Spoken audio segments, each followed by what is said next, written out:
2 రోజుల పాటు కురిసిన భారీ వర్షాలకు మూసీ నది విశ్వరూపం చూపిస్తుంది. ఎంజీబీఎస్ సహా పలు ప్రాంతాలు నీట మునిగాయి. అదే సమయంలో దశాబ్దాలుగా పాలకుల నిర్లక్ష్యాన్ని కూడా ఈ ముంపు గుర్తు చేస్తుంది. మూసీ నదికి పునర్జీవనం తేవాల్సిన అవసరం ఏంటో కూడా చెబుతుంది. అందుకే హైదరాబాద్ నగరం ముంపు బారి నుంచి బయటపడాలంటే చెరువులు, నీటి కుంటల పరిరక్షణతో పాటు మూసీ నదికి పునర్జీవనం తేవాల్సిన అవసరం ఉందని రేవంత్ సర్కార్ భావించింది. అందులో భాగంగా మూసీ నదికి పునర్జీవనం తెచ్చే బృహత్తర కార్యక్రమానికి శ్రీకారం చుట్టింది. మూసీ నదికి వచ్చే కాలుష్య జలాలకు అడ్డుకట్ట వేయడంతో పాటు గోదావరి నది జలాలను తరలించి మూసీ నదిలో ప్రవహించేలా చేయాలని సంకల్పించింది. ఆ పనులకు సీఎం రేవంత్ ఇటీవలే శంకుస్థాపన చేశారు కూడా. ఇక మూసీ నది పరివాహక ప్రాంతాల్లో ఆక్రమణలు తొలగించడం ద్వారా నది ప్రవాహానికి అడ్డంకులను కూడా తొలగించేలా కార్యాచరణ మొదలుపెట్టింది తెలంగాణ ప్రభుత్వం. దశల వారీగా ఈ పనులు చేస్తూనే సుందరీకరణ పనులకు కూడా శ్రీకారం చుట్టింది.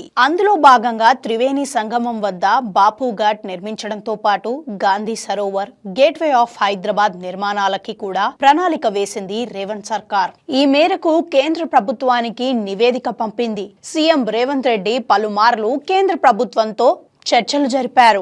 ఈ ప్రాజెక్టు కోసం రుణం తీసుకునేందుకు కేంద్రాన్ని ఒప్పించారు. రాష్ట్ర ప్రభుత్వం చేపట్టిన ప్రతిష్టాత్మక ప్రాజెక్టుకు ఏడీబీ కూడా తొలి విడతగా 4,100 కోట్ల రుణాన్ని మంజూరు చేసింది కూడా. దీంతో పనులు మరింత వేగం కానున్నాయి. ఈ పనులు పూర్తయితే హైదరాబాద్ కు ముంపు సమస్య నుంచి విముక్తి లభిస్తుంది. మూసీ సుందరీకరణతో హైదరాబాద్ పర్యాటకం మరింత అభివృద్ధి చెందుతుంది.